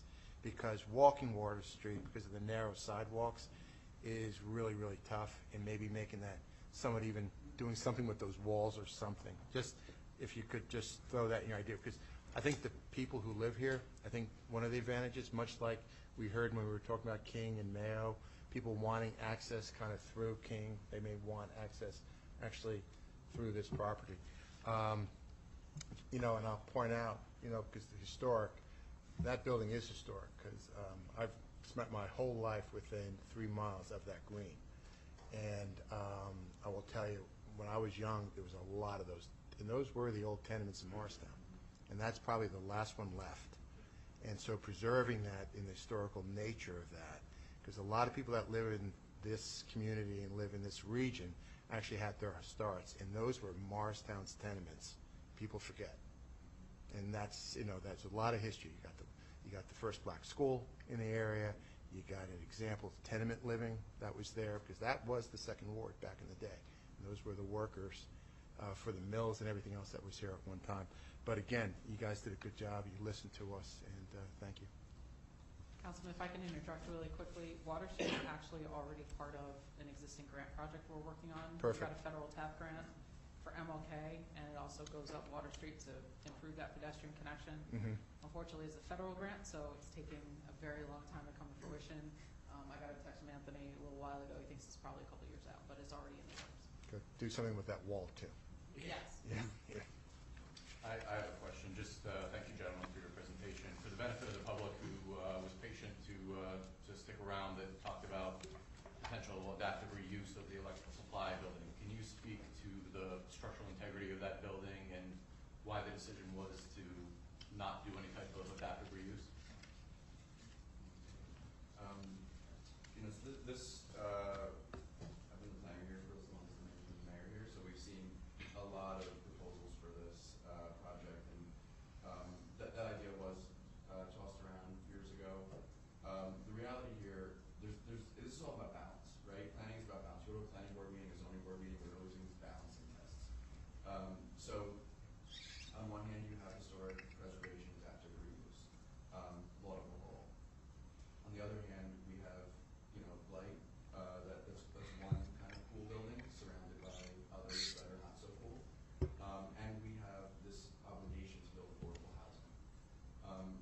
The one thing that I've learned is, like, and if we care about parking, which I think we do, parking levels have to be long and flat.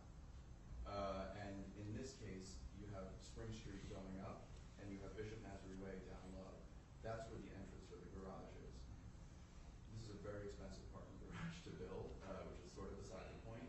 But that garage will be flat. If you could imagine the earth cut away all the way up to Spring Place. So everything on this site, in order to get the parking underneath the building, needs to be within the foundation of there. So it would really be impossible for us to kind of meet all the different goals. And, you know, ultimately, it's my recommendation that all the positives here really outweigh that one kind of sacrifice that we need to make in terms of an older building. We haven't looked at the integrity of it. Like, I could tell you, you've been here within 3 miles. I don't know the last time, maybe 10, 15 years ago, there was some activity in that building, but it has been vacant for a very long time. So that's kind of what I would have to say, is that the design of modern buildings and the design of having a parking under building really prevents nipping and tucking and picking and choosing different buildings. It has to be a one consistent floor plate. Great, thank you. Any additional questions? Yes, on lot 6, the rehabilitation of that building. It is my understanding that it won't be parking for that building, according to what I read in your report. Yes. So where is the people living there parking right now, and where the people that will live there will park? I actually don't know where the people who live there right now park. The reason to not have an on-site requirement for them right there is sort of the idea of not creating a new curb cut along that side of Spring Street, especially with the new adjacent open space that we want to create. So should there be a reconstruction of a new building there, or should there be a change that requires it to go back to the planning board? The planning board would maybe they would either have to come up with an off-site arrangement or some other sort of agreement. But we thought it was important to not start to create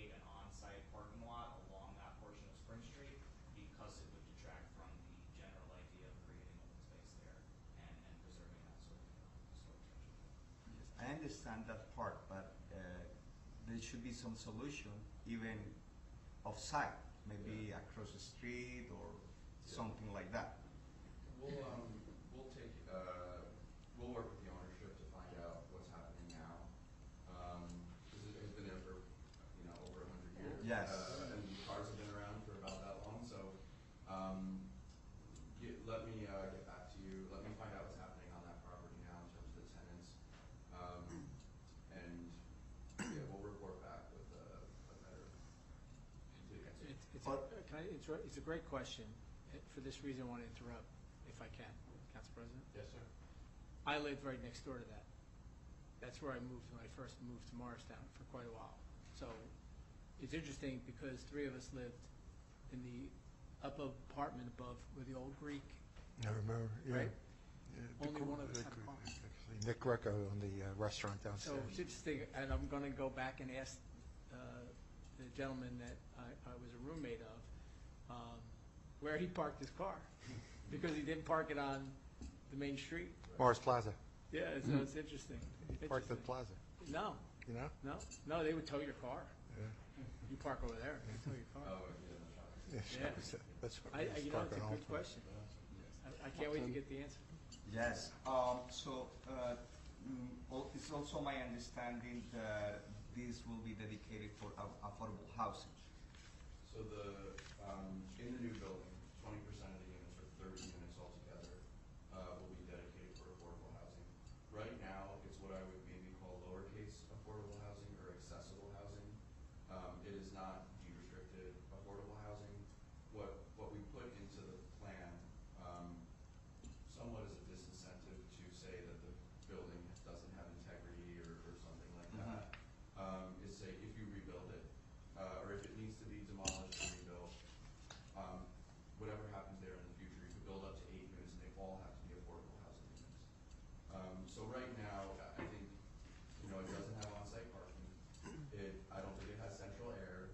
It doesn't have an elevator. These are all the things that create diversity in our housing stock. And not having everything brand new, plate glass windows type housing, is a good thing for diversity. And this is like a killer location, to be living in Morristown, right? On that roundabout, right near the train station, right up the street from the green. For that to be preserved as a market-based accessible housing is a positive thing. But to answer your question most directly, it won't have a deed restriction for 20 or 30 years like other capital A affordable housing has in Morristown.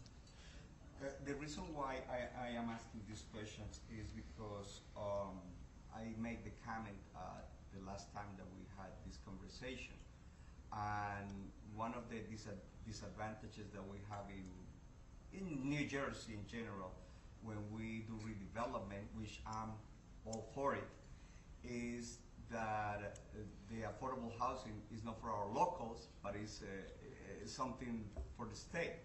But I don't know, I'm thinking, quick thinking, like in this case, if there is people living there and is going to rehab, they could be done something like has been done in Menahem Village, which they were moved out and then they were back. It will be an advantage for that. You spoke about diversity, and we don't want to lose diversity, and we should preserve diversity as we do redevelopment. And I know it's not an easy thing, neither for administration, for us, for you, and for the developers, but it's a very important point to consider. So let me just react. In terms of the dislocation concern about, we want the building to be improved. We want high quality places, so that there's a trade-off there in terms of the people that are living there. But one of the things I think that we can do in the meantime, in the next couple weeks, is work on relocation and dislocation avoidance is a big part of redevelopment. Typically that happens later in the process, but I think you bring up a really good point about who's there now and how do we, preserve them, just like happened at Manningham Village. So I don't want to see that happen either. So you bring up some really good points. So let me do my homework and get back to you. But it really is a great point, because what you're pointing out, Pastor, is the fact that how do you renovate properties and improve properties and keep the affordability? Because it's not just this structure, and if you make it overly burdensome, they'll knock them down, okay? As opposed to putting money into them, not making it where the investor has to recoup new construction costs. Now they're only recouping renovation costs, and that's what I think Phil means by maintaining the diversity. But I think you're onto something else, though. And I think the other thing that what you're onto is the whole concept of, is there a gap in our housing stock where we are? We do have some programs for renovation of existing facilities, but is there something else we can do to improve the stock that we have now? Because you got a point, because some of the, what I call the affordable housing in our town is poorly maintained. And it's poorly maintained because of the expense of construction, expense of renovation. How do you do it when you're trying to keep the rents affordable at the same time? So it's maybe something that we look at a little bit more globally as to how do you preserve the stock that's in town already, i.e. this type of buildings, and reserve them somehow for affordability while making money available for people to renovate them. Because that's the gap in affordability, I think, in town. It's a good point. Hey, Phil, Chris, thanks for the presentation. I just have one quick question. I think I'm asking a different question than what we were just talking about. For the rehabilitation process, if it is like a more extensive process, more in-depth process, assuming the people who are there now stay there, will there be, I think I'm asking a different question, will they be relocated? Is there an idea of where exactly they be relocated before they got sent back, assuming they had to leave temporarily? Yeah, this is the research I want to do. Okay. Clearly, it was a very big undertaking with Manningham Village. We learned a lot, obviously, about what that looks like, what that needs to accomplish. So it's on a discussion that we had. So I appreciate you bringing it to my attention. That's why we make better projects together, more thoughtful projects together. So the short answer is no right now. Okay. But I'm very happy that y'all are making it a question and an issue, because it gives me the ability to go back and try to get you a solid answer. I think it's something we should be able to accomplish. Thanks, Phil. Thanks. Any additional questions? No? Councilwoman?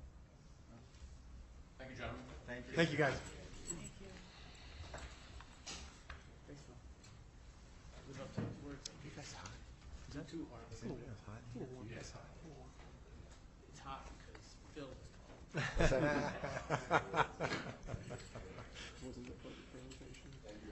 Thanks, Phil. Thanks, Chris. It's that machine, Steve. Yeah, it's blowing the hot air out of my face. Yeah. Projector. And you can't do equipment. Yes, thank God.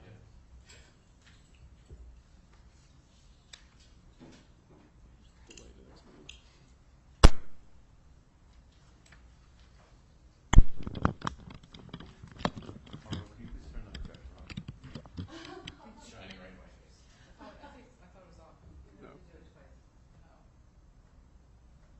I don't know, the lights are on.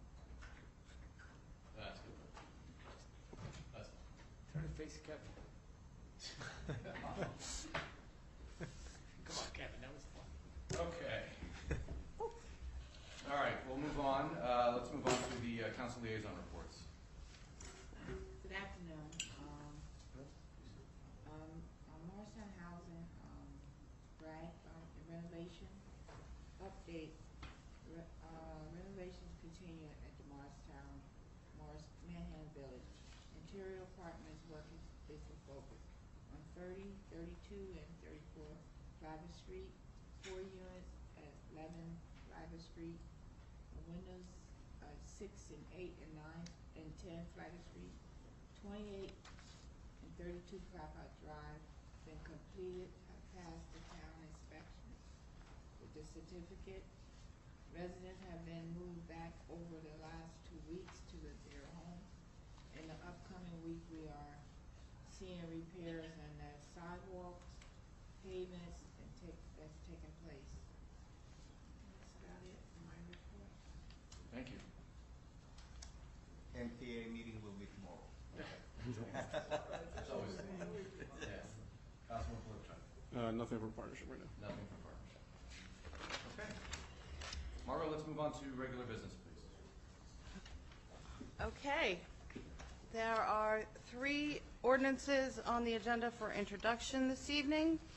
First is ordinance O-11-2024, calendar year ordinance to exceed the municipal budget appropriation limits and to establish a cap bank pursuant to NJSA 40A:4-15.14. I'll make a motion to introduce ordinance number O-11-2024. Second. Okay, are there any comments or questions from council? Okay, I will take a roll call. Councilman Iannicone? Yes. Councilwoman Lindsay? Yes. Councilman Polypchuk? Yes. Councilman Russo? Yes. Councilman Silva? Yes. Council President Umbreak? Yes. Ordinance O-11-2024 has been introduced properly by title and will be considered further after a public hearing on May 28th. Ordinance O-12-2024, an ordinance approving and adopting the Spring Street Redevelopment Plan 2024 amendment for the lands comprising Block 3504, portion of Lot 1, Block 3505, Lots 3, 4, 5, 6, 7.01, 7.02, 7.03, 7.04, 8, 9, and 16, and Block 4901, Lots 3, 4, and 5, and 6 on the official tax maps of the town of Morristown, County of Morris, State of New Jersey. I'll make a motion to introduce ordinance number O-12-2024. Second. Any comments or questions from council? Okay, ordinance O-12-2024 has been properly introduced by title. It is scheduled for a planning board review on May 23rd, followed by possible adoption after a public hearing on May 28th. Ordinance O-13-2024, ordinance amending and supplementing Chapter 11, Parks and Recreation Areas, especially Section 11-11 of the Town of Morristown Municipal Code. Did I take a roll call? No. Just ask the counselor that. Please forgive me. It's hot in here. It's affecting my thinking. Excuse me, on the introduction of ordinance O-12-2024, Councilman Iannicone? Yes. Councilwoman Lindsay? Councilman Polypchuk? Yes. Councilman Russo? Yes. Councilman Silva? Yes. Council President Umbreak? Yes. Now it's been properly introduced by title. We'll go before the planning board on May 23rd and then come back here for public hearing and possible adoption on May 28th. Excuse me. Ordinance O-13-2024, ordinance amending and supplementing Chapter 11 Parks and Recreation Areas, specifically Section 1111 of the Town of Morristown Municipal Code. I'll make a motion to introduce ordinance number O-13-2024. Second. Any comments or questions? You know, Jillian, the only thing that kind of I found interesting with this is we charge for the pool, but now we're charging fees. We don't charge for tennis courts. Is there any problem with that? I see why we do this, because it's going to be very popular. You're going to have 1 million people trying to be on it. Yes. And I hope what we're also going to do is probably put some kind of scheduling system online for its use, hopefully, Yes. too. But And you know what, in researching this Yeah. ordinance, there's actually an ordinance for tennis passes, which I think is probably from when the tennis courts were Much as more popular popular. as pickleball is now, Yeah. but we don't have the need for it anymore. But yes, we're creating those 3 dedicated pickleball courts. We expect demand to be very high, which is why we're establishing the pass program. Mhm. It actually mirrors the township, so, you know, we pay their out-of-town rates, they'll pay our out-of-town rates if they want to come in. Mhm. But yes, it's not unusual for us to charge passes for something that's in demand. And it will help pay for all the various and sundry systems that will need to be put in place. And then eventually we're going to add a scheduling system online like Morris Yes. Township did too? Great. Thank you. So my question is how that is going to be controlled. Like right now, we're not controlling tennis courts. So how? There will be a reservation system for courts during certain times of the day and certain times of the week, similar to what the township does. It's not every day, because there's open courts during some times of the day, but when there's high demand, you'll be able to reserve a court, and there'll be a permit for an hour per court, and that'll be done likely through Community Pass. Maybe something for us to think about in the future, because of the school districts and people's friends and social circles tend to go between Morristown, Morris Township, you know, maybe combining the 2 programs into one. you know, and maybe not make the township people, not make us guests at the township courts and not make them guests at our courts, because, I'm with you. yeah. But Because, you'll notice that our. because, you know, we hang out with the people that our kids hung out with, you know what I'm saying? And that's who you're playing with in there, so. Yes, yeah. although, you know, the township started it. Yeah. But in fairness, pickleball is very, very high demand. Yeah. Yes, In, you know, every community that has pickleball courts like we do, like Yeah. we will. And so, you know, a higher out-of-town rate will, I think is more than justified. However, the passes do include a guest pass. So, you know, you and your friend, you live in town and your friend lives in the township, you can use their guest pass and vice versa. So, for what it's worth. I just have a question about that guest pass. So that's for the entire year, anytime you use it, you can bring a guest? Yes. Okay. So you don't have to live ours. And if I could just add one thing, somewhat related to the subject of pickleball, I think the town's been doing a good job. I know there's been some concern with maybe some noise, but I believe acoustic fence will be used, as well as some vegetation being around the area to do the best it can for the neighbors. So I think the town's, you know, doing a very good job to be respectful to our neighbors. Pickleball is very popular, but obviously we're going to do our best to keep the noise down. So I think that'll be greatly appreciated. Yeah. Yes, that's the plan. Thank you. Okay, on the introduction of ordinance O-13-2024, Councilman Iannacone. Yes. Councilwoman Lindsay. Yes. Councilman Polypchuk. Yes. Councilman Russo. Yes. Councilman Silva. Yes. Council President Umbreak. Yes. Ordinance O-13-2024 has been properly introduced by title and will be considered further after a public hearing on May 28th. We have two ordinances for public hearing and adoption tonight. Ordinance O-9-2024, an ordinance of the Town of Morristown amending and supplementing Chapter 30 Land Development Ordinance by permitting extended stay uses in the Morristown Green Overlay District and the Transit Overlay District of the Town Center Zoning District. Make a motion to adopt ordinance number O-9-2024. Second? At this time, I'll open the floor for a public hearing on ordinance O-9-2024 only.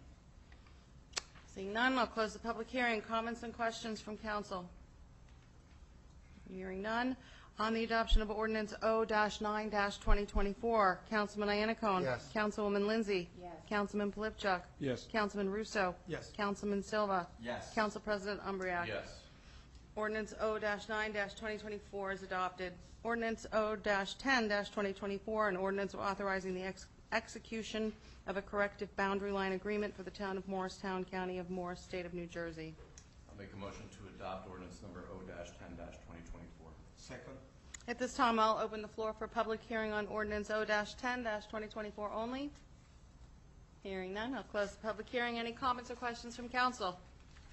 On the adoption of ordinance O-10-2024, Councilman Iannacone. Yes. Councilwoman Lindsay. Yes. Councilman Polypchuk. Yes. Councilman Russo. Yes. Councilman Silva. Yes. And Council President Umbreak. Yes. Ordinance O-10-2024 is adopted. There are 14 resolutions on the agenda tonight. Are there any that members of council would like to pull for separate consideration? Margot, can you pull 79, 81, 86, and 87? I'm sorry, can you please repeat that? 79, 81, 86, and 87. Are there any others? 83, please. 83, you said? Yes. Okay. Any others? Okay, I'd ask for a motion to adopt resolution numbers 77, 78, 80, 82, 84, 85, 88, 89, and 90-2024. I will make that motion. Second? Okay, on the adoption of those resolutions, Councilman Iannacone. Yes. Councilwoman Lindsay. Yes. Councilman Polypchuk. Yes. Councilman Russo. Yes. Councilman Silva. Yes. And Council President Umbreak. Yes. Motion carries. Resolution number R-79-2024, resolution authorizing award of contract to Nassau Capital Advisors LLC for financial advisory services in connection with redevelopment projects. I'll make a motion to adopt resolution R-79-2024. Second? Councilman? Just a quick question on this one. We don't have any anticipation. Is this kind of like, are we doing this as a retainage? Because this is for the calculation. Powell does a good job on this. He did the M stations. But are we hiring this with anticipating an upcoming pilot program? Well, we received a pilot application for the Bijou project that needs. Oh, the Bijou? Yeah. Okay. Okay, so this would be for the Bijou project And any other project. and any other project. So it's almost like a just like one of our standard contracts, we want to have this in place. But we do anticipate on taking a look at it for the Bijou project. Well, we received a pilot application that we have to review. Okay, gotcha. Okay, thank you. On the adoption of Resolution R-79-2024, Councilman Iannacone. Yes. Councilwoman Lindsay. Yes. Councilman Polypchuk. Yes. Councilman Russo. Yes. Councilman Silva. Yes. Council President Umbreak. Yes. Resolution is adopted. R-81-2024, resolution authorizing the execution of a lease agreement with Six Rock Jersey Associates LLC, Sushi Lounge, and Sasha Enterprises for use of outdoor dining space at Pioneer Park. I'll make a motion to adopt resolution number R-81-2024. Second. Councilman? You know, this was a great read, because of the history of that park and how it's Green Acres funding. I thought it was really a great read. I just think it's a great story. You talk about urban planning. I think that was a real good, read. The question here, I just want to highlight this, is it is limiting the space for 10%. 10%. It specifically spells out the outdoor dining space that can be used by the restaurants. And that includes the 1776 portion also? No, 1776 is a separate parcel. It's a separate parcel? Yes. Okay, that was actually my question. Okay, great. Thank you.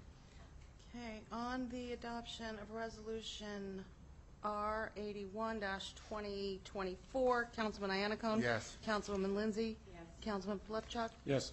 Councilman Russo. Yes. Councilman Silva. Yes. Council President Umbreak. Yes.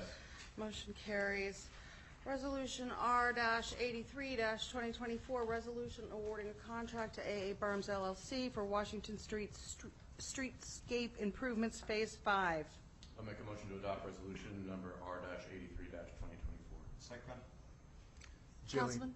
Jillian, remind me, is this a grant? Yes. It is a grant, so we're just expending the grant funds? Yes. Okay, good. Councilman Polypchuk. I don't expect you to have the It's answer important here, part. but It's not can our you share money. the schedule for this program, because I know I'm going to have a lot of questions on it. We will, All right, yes. thank you. Okay, on the adoption of resolution R-83-2024, Councilman Iannacone. Yes. Councilwoman Lindsay. Yes. Councilman Polypchuk. Yes. Councilman Russo. Yes. Councilman Silva. Yes. Council President Umbreak. Yes. Motion carries. A resolution is adopted. Resolution R-86-2024, resolution awarding a contract to HBC Company, Inc. for Morristown Train Station Improvements Phase 2. I'll make a motion to adopt resolution number R-86-2024. Second. Councilman Iannacone? So my last question on this, because we all know the technology that's necessary, is the technology going to be such that for broadcasting and remote, we're currently using Zoom? We're talking about 86. You- 86 is train station. 86 is about. Oh, I'm sorry. Never mind. I'll be back to you. 86, yes. Okay. We're good? You're Any good. questions on 86? No, I actually was ahead of myself. On the adoption of resolution R- Hold that question, though, Jillian. Go ahead. Go ahead. Go ahead. On the adoption of resolution R-86-2024, Councilman Iannacone. Yes. Councilwoman Lindsay. Yes. Councilman Polypchuk. Yes. Councilman Russo. Yes. Councilman Silva. Yes. Council President Umbreak. Yes. Motion's carried. Resolution is adopted. R-87-2024, resolution authorizing change order number 1 to a contract awarded to BIS Digital via the ESCNJ Co-op for new audiovisual system for the town hall, courtroom, and council chambers. I'll make a motion to adopt resolution number R-87-2024. Second. Okay, Now the question. I'm sorry, I missed. Oh, the question is it's going to, we're currently using Zoom or some service when people watch this from home. It's live stream. It's going to be live stream. Yeah. And will it facilitate better participation from the people from home? So the live stream is one way. A So live it stream does is not allow one way. participation from home. So the anticipation then is that all people that want to participate in the meeting will have to come? Yes, And that'll apply to all meetings? correct. Okay, good. And good clarification. And then the second clarification is that when it's live, is it live at the same time we're Yes. meeting too? Yes. Very it's good. simulcast. He's actually, because of the Well, technology well, issue we have, he's literally on his phone I simulcast. was going to say, you know. But it's typically fed through the audio-visual room in the back, and it's connected to the cameras. Okay. And it's streamed online on the website. So we'll be bringing Board of Adjustment and all those meetings back in. They're still remote. Those are still remote. We don't have the authority to tell them not to be remote. Oh, that's interesting. But will the technology, what are they going to do with the new technology then? Ultimately, the zoning board is entitled to make its own decisions as to how it will broadcast. So they will have, I assume they'll have access to the new technology. How they use it is entirely up to them. But to be compliant with open public meetings, they're going to have to come back. Yes, well, there's still a remote option available under the law. They can do that if they like. But you have to have two-way communication. Correct, that's correct. And this system will not have the two-way communication. Then they're going to have a problem. They're going to have a problem. They're going to have to bring everybody back. End of story. But if they stay No, they 100% just remote, say Zoom. Remote. Unless go Zoom. they would need some option of having a way for people to participate. if they maintain what they're doing right now, stay 100% remote in Zoom, Then they'll be fine. Yes. So they could stay Zoom. Yep. Yes. But what technology do they use when they go Zoom? Well, currently, what they're doing right now, they'll just stick to the plan. your laptop at home. So they're going to be using this lousy system that we have now. No, it's completely independent from this room. Yeah. Mm. Oh, that's true. It's all. Yeah. All right. But Well, the system that we have right now is the system that is being used to broadcast any meeting, which is one way. Mhm. People there at home, like when we used to broadcast to a channel, to a TV channel, now people get into live stream and they see the meeting, but they cannot participate. Yeah. So I have a question, how many people are connected right now? Three. So I think we need to advertise more of that. The people. That is what's going to change, though, because right now, those people under the old system could participate. Well, in fairness too, the meeting's a little long tonight, so Yeah. that had been more earlier. Yeah. Okay. But under the old system of the live streaming, it was live streaming, one way, there was no participation, correct?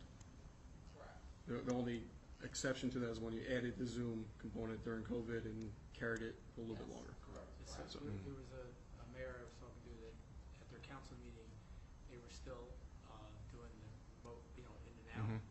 And they started getting the phone calls that we received. Yeah. And they didn't know what to do. Yeah. So they had to disconnect. So that's the reason why we're on Right. live here. You Yeah. want to come to speak to the council? Come in Come person. Yes. in Mhm. person. Yeah.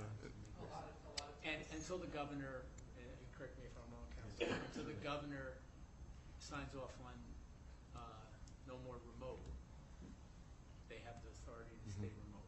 Correct. As we did at the planning. Yeah, board, if but we wanted there's, to, but we all agree, there's something good about a public meeting, Absolutely. and not having a public meeting alternative, and I'll say it, at a Board of Adjustment, I think is dead wrong right now. I But, just want to speak as Disagree. former chair and why we were remote when under, past few years, when under me as chairman, the technology for presentations was what the difference was. So, and I think you can do both. well, now with this upgraded system, my opinion is that this may bring them back in. Yeah. So, Hopefully. yeah. Hopefully. But Thank you. until the governor says you can't do it, they can do it. Well, we can encourage them. They can encourage it. It's the current state of emergency that is allowing it. Yep. I still encourage more advertisement on people to connect on live stream. And I have a question. There is a change order because there were the original order was 2 screens and now it's going to be 4. So the Right. increase is because We originally had planned to have big screens here and big screens there. The decision was made to swap the big screens for 4 smaller screens so that they're It's a good idea. more even, they're closer to the audience and easier to see. Yep. And it's a little more expensive, that's why. But the two up here stay? Yeah. It's better. Yes? On the adoption of Resolution R-87-2024, Councilman Iannacone. Yes. Councilwoman Lindsay. Yes. Councilman Polepchuk. Yes. Councilman Russo. Yes. Councilman Silva. Yes. Council President Umbreak. Yes. Motion carries. Resolution is adopted. Thank you. There's no unfinished old business. There's no new business. I'll make a motion to adjourn. Second. All in favor? Opposed? Meeting adjourned. Thank you, Margot. Thank you, Margot. We actually had 60 people on at one point earlier. Whoa. Yeah. And, So that's quite a few. You might be surprised how many people watch it on They were all Friday. in the third ward.